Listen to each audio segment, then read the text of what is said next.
Good morning, Joe. Good morning, team. Happy Good Friday. morning, Mr. Bagans. Friday, December 12th. You must be partied out this week. Nope, not yet. One Not more yet. tonight. One One more more? tonight. Madeira Beach was really cool last night. Oh, Cool good. being the operative word. No, it was really cool. Nice dinner cruise. Everybody had a good time. A lot of people haven't met in person before. That's always fun. Oh, I That's know you. nice. Well, I don't know you. Who are you? So it's kind of fun. Yes. But Yes. lots of good worst wishes and happy holiday stuff. Yes. That's always good. It's Yes, it good to is. see everybody Yes, live and in person. at one time, right? Yeah. It's funny. Man, I'm getting my text message is blowing up with bullshit. Yeah. It's the end There's of a the law year. against that. We talked about this the other day, but at the Florida Broker Summit, I was at Joanna Watkins, who's a chief counsel for legal counsel for Florida Association. The Hmm. biggest legal issues going on right now are TCPA Hmm. violations Right. and do not call list violations. And Hmm. there's actually a bunch of I won't say slime bag attorneys, a bunch of attorneys who are going after people who are violating do not call list and TCPA. And I'm thinking, shit, man, I'd go after them myself because there's so many. I know I'm on the do not call list and I'm Yeah. getting so many chat calls, but there's nobody on the other line when you answer it. They're Yeah. all bots and it's Yeah. probably not worth the effort. But Or they're anyway, all overseas. Yeah. yes, no, Joe, we're not closing the year off yet, right? Because it says No. December 12th. When's Christmas? Next week. No, it's not. Or a week after. It's 13 days away. It's almost two Yeah, it's weeks almost two away. weeks away. It's Yes. yeah, 2 weeks from yesterday. Yes, and Jess, you're right. Text messages fall under the Telephone Communication Protection Act, Yep. and we know that very well. But okay, Joe, we've got one, two, three, four, five items that I've written down, two of which are pretty important. I mean, they're all very important, Yeah. but I'm going to get some of the housekeeping ones out of the way first. Sure. Um, it's really an honor for me because I get copied on every one of the Real Satisfied surveys that come in. And I don't take the time and write each of you congratulations, but I really should because each of you deserve congratulations because not almost, every single one I read, the people take the time and say how great you are. Hmm. I don't recall getting a bad one. And it's really, really, really impressive. So Angelique asked me to tell everybody she's resending survey invitations to people who did not send a survey. Yes. So it might be a good idea for you to follow up and say, hey, if you wouldn't mind, would you give me a survey? Right. From Real Satisfied. It goes directly to my website and helps me look good to the other customers. And they'll be happy to do it because the ones I'm getting are just over the top. Right. Right. There you go. You're welcome. You're welcome. Okay, so that's Real Satisfied. Number one. Number two, um, let's go to the tax laws. I just read that this morning. Sure. That's pretty exciting. Yes. So I'll share my screen so everybody can see it because we were talking about, a lot of the content, or listen, I just gave my hint away. A lot of the information we give you is designed for you to repurpose as content Hmm. to Right. make you seem relevant, right? Because the world is full of information, but it's starving for knowledge. Hmm. And if you can deliver knowledge, you're going to get a better audience, and the better audience will see more of your stuff. So we Right. want to give you that content to push. So I will share my screen. And where is it? No, I opened it up already. Not that one. Oh, come on, Craig. Where'd you put it? Are you looking for the article that I sent you? Yes. You know what I did? I thought I opened it up. Maybe I left it on the screen. Nope. I opened it up, then I put it in my sales meeting folder because I wanted to talk about it again. Okay. 1 second. Go ahead. Sales meeting topics, Joe Diener. There it is. Nuke tax law.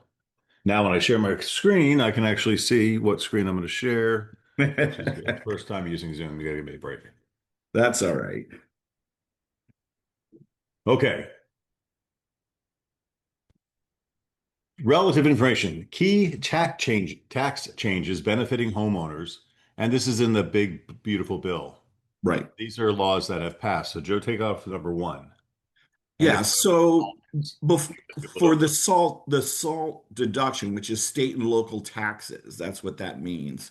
know. You could only get up to $10,000 in that, which really Deductions from your federal income tax yeah, year. deduction. So if you had more than $10,000 in deductions, you only got up to 10,000 and you didn't get anything after that. And if you live in, well, Craig, look at your taxes. Look, and or you're in downtown, say, South Tampa, and your taxes are 30 or $40,000. You can only deduct $10,000. Yeah. Well, most likely you're going to be in the 30 or 40% tax rate. So for every $10,000, that's $4,000 you're going to get back. So, Hmm. you might pay $20,000, but you're only going to really pay, 60% of that. 40% you're going to get back, because if you're in the 40% tax bracket, that's going to be Yeah. deducted. So So, basically, anybody paying more than $10,000 in taxes for your mortgage interest taxes, correct. they were capped at that, and they could. So anybody with a higher tax bill than that was getting no extra benefit. Yes. Now you're getting extra benefit up to $40,000 per household. That's a lot. That's a lot. That's going to Yeah. be that's going to be a lot of cash in people's pockets come this spring, because, a And lot of it doesn't people. say it's only for primary residences either. No, it doesn't. Because I've It got a doesn't say tax bill that. on my primary home, I've got a tax bill on my investment property, and I've got a tax bill on some other land. All that stuff adds up to more than $10,000 a year. So now I can get a bigger deduction, which Right. means more cash in my pocket, so I can buy more gasoline and higher price bread, Right. right? Because real estate is considered a hedge against inflation. Right. So increased SALT Right. deduction cap. Don't say SALT because people don't know what it is. Yeah, State state and local local taxes, taxes. deductions went up. Big reason to justify buying more real estate. Right. Number And two, the two is the permanent mortgage interest deduction. So they made that permanent because that was ready to expire buy this this year. year. And so you can deduct, your interest up to $750,000 on a $750,000 or $375,000 of a mortgage. So, which is a lot of, if you have a mortgage, and say, you're paying interest at a 25% tax bracket, that, most of us are going to be at least in the 25% tax bracket. That's going to be, that's 200 $2,500 on 10,000. So that's a lot of money. So, a Yeah, lot well, of times now that the people average weren't price of a even. house, average price What's of a that? house has gone up to $400,000. So Hmm. a middle class house now is going to be $800,000. Right. So if you're living at $800,000 with tax, interest, you can deduct all that now, and it's permanent, so it's not going away. We would have And missed this that. is and this is going to help the people who are buying more, on people who are buying houses at 6% interest, Mhm. than us who are in the two and the threes. It's not going to help us that much, but it's going to help the people with higher interest rates more, obviously. Yes, And- yes, that's yeah. very true. And then, reinstating mortgage insurance. Well, that's a big deal. Private mortgage insurance could run $300 a month on your mortgage. Hmm. So that's $3,600 a year. That's $900 in a 25% tax bracket. Yep. So that's just on mortgage insurance, which was not deductible. They had taken that out in 2017. All right. So So they're putting let's that just back. take this home for a moment. If Hmm. I'm renting an apartment, what do I not get any benefit from? Taxes. Any of the things we just talked about. So Hmm. you just rattled off about $10,000 in tax savings, Hmm. which is about $800 a month, Right. right? That a Hmm. renter does not get advantage of, Right. right? No, the landlord does. Landlord, yeah, the landlord's getting the advantage, not the tenant. It's Yeah. really a shitty system. But, my tax guy says, you'd understand. The tax laws are written to get you to do what the government wants you to do. Hmm. And the government wants you to own homes. So they're giving you incentives to own homes. Right. And that's a good post right there. The Hmm. government is incenting you to buy homes. Let me tell you why. Yeah. Increased SALT deduction, permanent mortgage interest rate deduction, and they reinstated the insurance deduction. So if you're buying an FHA house Or with three the, and a half percent down, you got to get private mortgage insurance, or even a conventional mortgage with less than less than 20%. 20% down. Yeah. So, yep. Yeah. So, and the rest of that was just Well, the home energy tax credits are important. I put my right. windows and roof on in 2004. Hmm.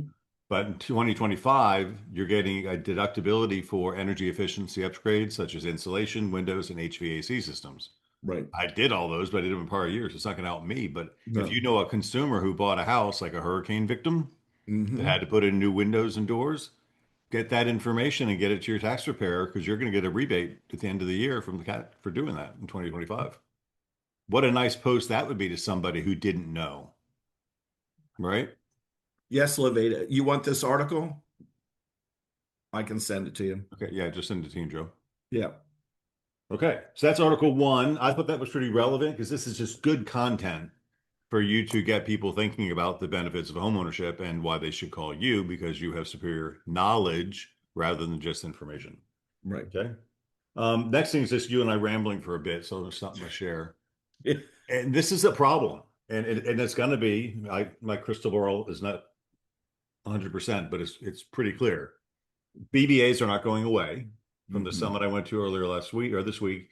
Um, they're changing forms again. They said we knew we were going to change them. We're just working through. We're finding which ones you guys are using more and not using less, and they're going to change again. But BBAs are important. And there's been some precedence setting cases that have been heard already where a buyer has been held responsible for paying the commission because they signed a contract. Yeah, Amber will send it to the whole team. Amber will send it out to the team. Yep. So, precedence has been set where a buyer says, yes, I will pay you a commission if I find a house in X county in this price range. And the judge ruled you got to pay it. You have a contract. Now, enforcing it, collecting it, and all those different things. So we have a situation where a buyer has signed a buyer broker agreement with us. Our agent is highly offended because she's worked and showed them at least 20 houses based on the commitment that we made to them and believing we had a commitment from them to us with the buyer broker agreement. And the buyer was very deceitful about it. And the buyer, wasted it was her time for a long time and then kind of ghosted her. And then it came to be known that he bought a property during the term of our BBA. But he bought the property a couple days before he called us and said, I want to cancel my buyer broker agreement. And we let him out of his buyer broker agreement and he paid us $500. And then we found out he bought a house before he canceled the buyer broker agreement. So we sent him a demand letter saying, hey, you violated your contract. You owe us $11,000. Please pay us immediately. And then he hired a lawyer, and the lawyer wrote us a letter saying you breached your fiduciary duties, which we don't have any fiduciary duties because we're a transaction broker state. The attorneys Right. don't know that. So that happened. So I want to fight this. I said, well, you got to fight it because I don't have the money to retain lawyers to fight every one of these cases that you guys bring up, and E&O is not No. going to cover it. So she decided, and she has a friend who's a lawyer, and she paid over $1,000 as a retainer to get this attorney to write the letter saying you're full of shit. We don't have fiduciary responsibilities, and you violated the contract, and you knowingly did so. We, in good faith, believes you. We gave you your thing back. You owe us the money of the commission minus the $500 that you paid us, Right. and we'll see where that goes. And so that's $1,000 out of pocket.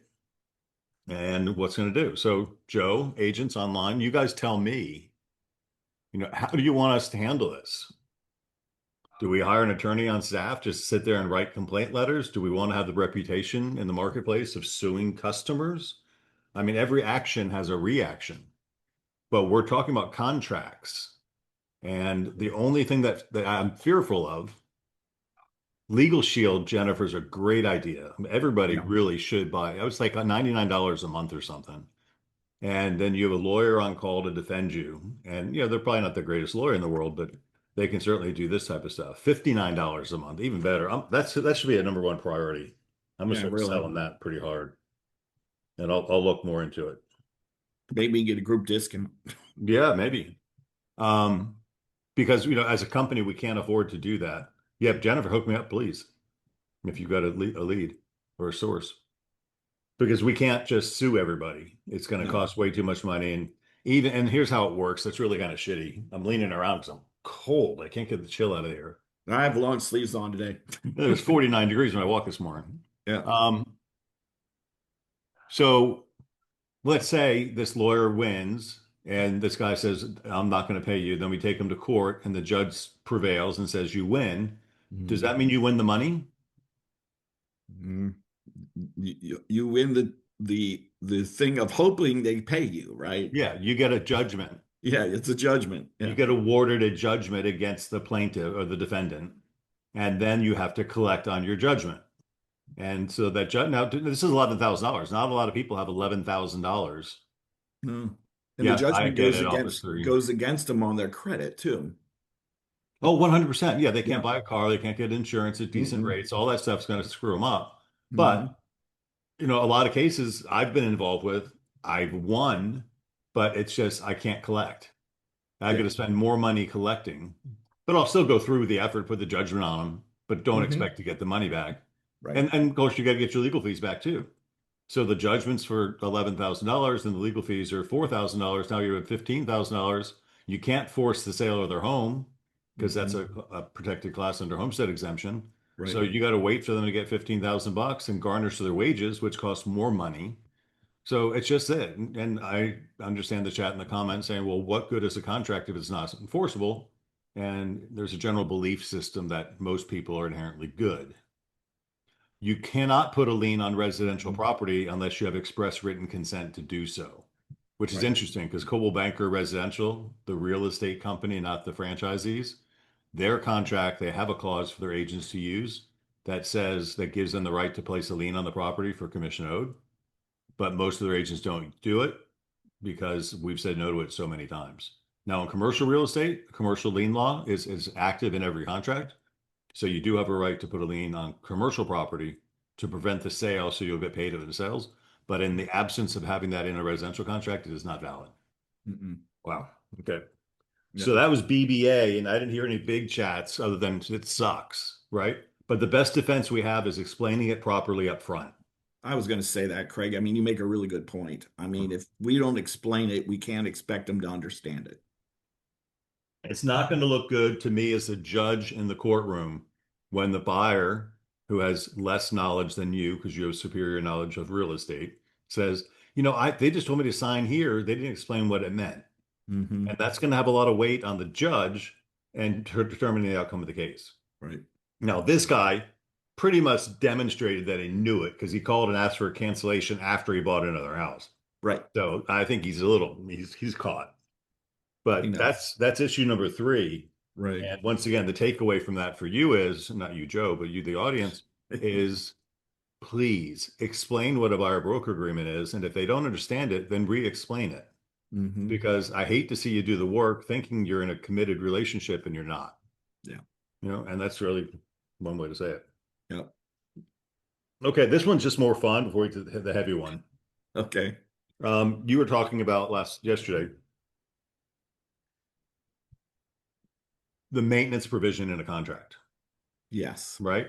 And I Hmm. was defending the as is contract because as a seller, I like the as is contract because you want me to do something. I go, Yeah. nope, it's as is. We negotiated an as is contract. You're buying it in the condition. Once you pass that inspection period, screw you. And then we talked about, you have to follow your inspections during your inspection period, and you also have a walkthrough inspection the day prior to closing. Correct. But there's something else in the contract that we talked about called a maintenance provision. Yes. So you were recently involved in a dispute where the buyer's agent did the walkthrough, and they claimed that the burners to the stove weren't Didn't work. working. Yeah. And so the agent called me and they didn't want to close because the two burners on the stove didn't work and they want them fixed. And of course, the maintenance part of the contract says that, it's going to work the way it was when they bought the house. Correct. And that's part of the maintenance provision of the contract. So I said to the agent, let's pull up the inspection report that they sent us to fix things in the house. And sure enough, in the inspection report, it said one or more burners do not work on the stove. Check mark for Check. us. And the agent goes, I'm so glad I called you. I was like, unfortunately, You sent us an as-is contract. And yes, the maintenance part of the contract says we will maintain it. Now, let's talk about if the stove did work on the inspection and now it doesn't work. Yes, we are obliged to fix it because it's part of the maintenance part of the contract. The house has to work the same as it was Yeah, the you day can't they went stop under mowing the contract. grass and watering the grass and cleaning the pool just because it went Right, under contract. You have to right. maintain the contract, the house and property in the And condition that it was when they saw it. yeah, it's no different than they did their inspection and the dishwasher worked, and a week before closing, the dishwasher breaks. And the seller calls you and goes, "What do I do?" And I'm like, "You got to fix it." Yeah. Yeah, we Right have now, to, it's your dishwasher. it's your dishwasher and You it got to has to fix it. work because it worked at the inspection. Yep. So that, Should have closed faster. Ah. right, right. And So somebody part, had chatted in and said, what if we have back to the buyer broker agreement thing? sure. What if we have the buyer sign an agreement that they understand what the buyer broker agreement means? And that just made me laugh because the whole purpose of having them sign a buyer broker agreement is because they say they understand what it means when they sign the contract. Right. So you don't really need a contract to say they read the contract because by That signing the contract, they're saying they read the contract.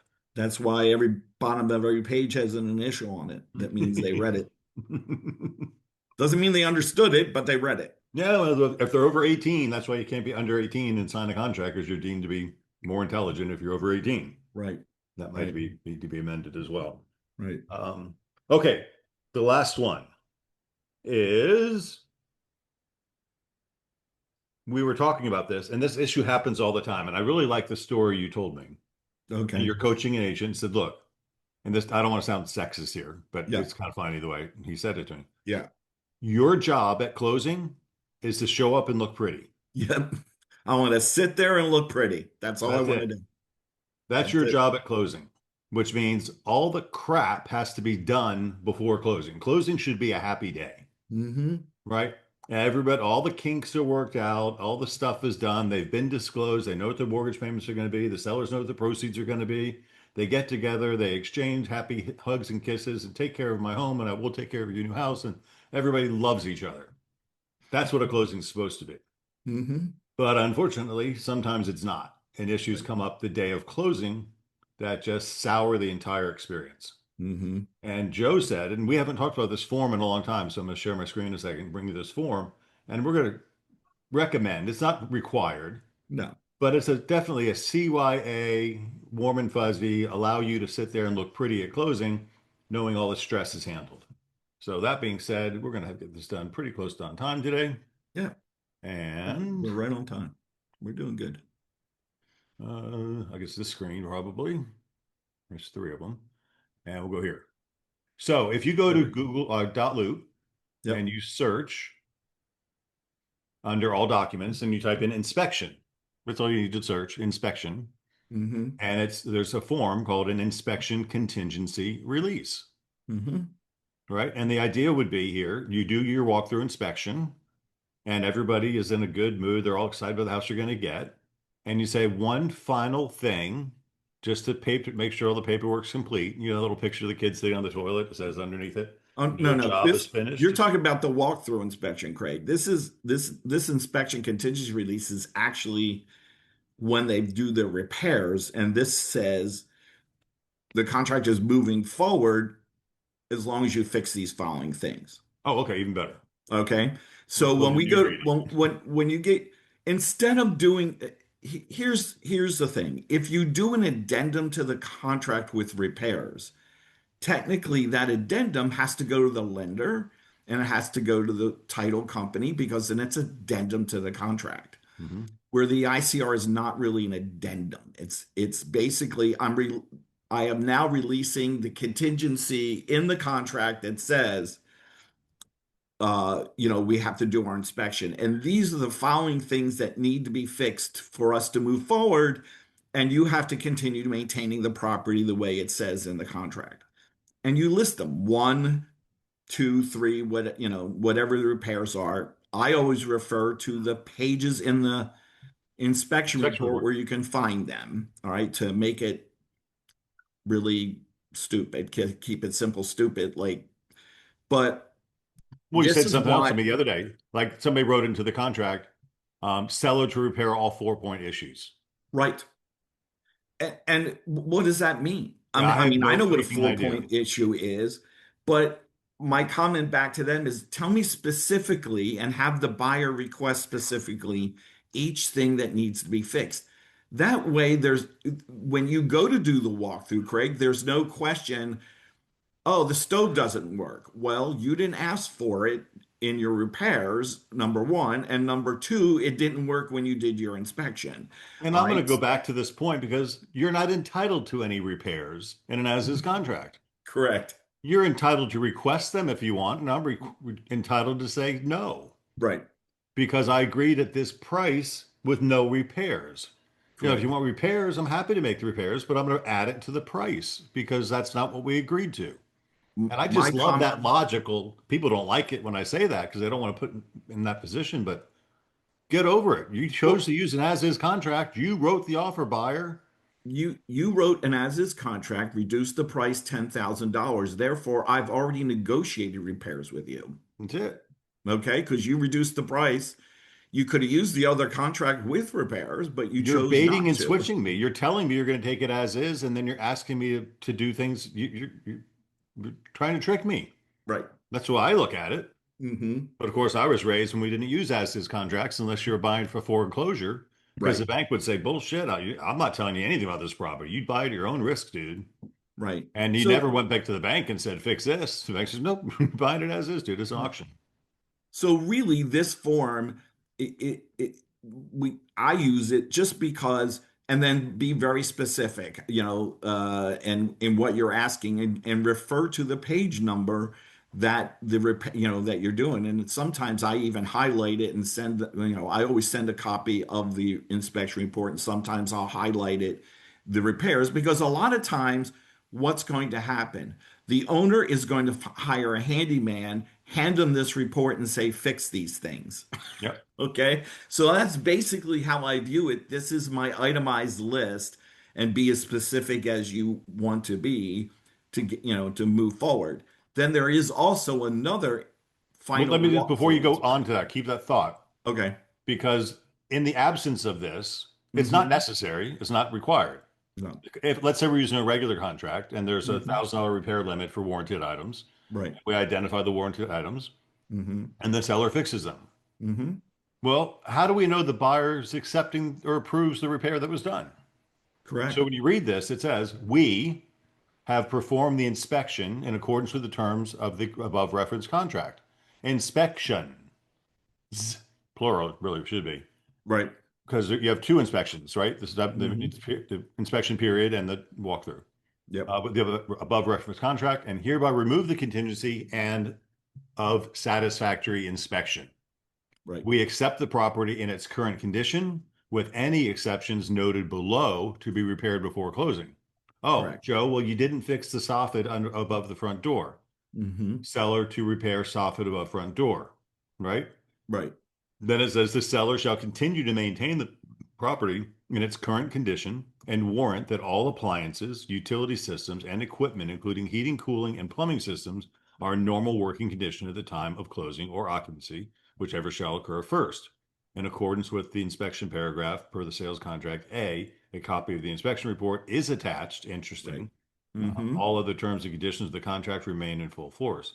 So that's basically restating what the contract already says, the maintenance Correct. provision, right? Correct.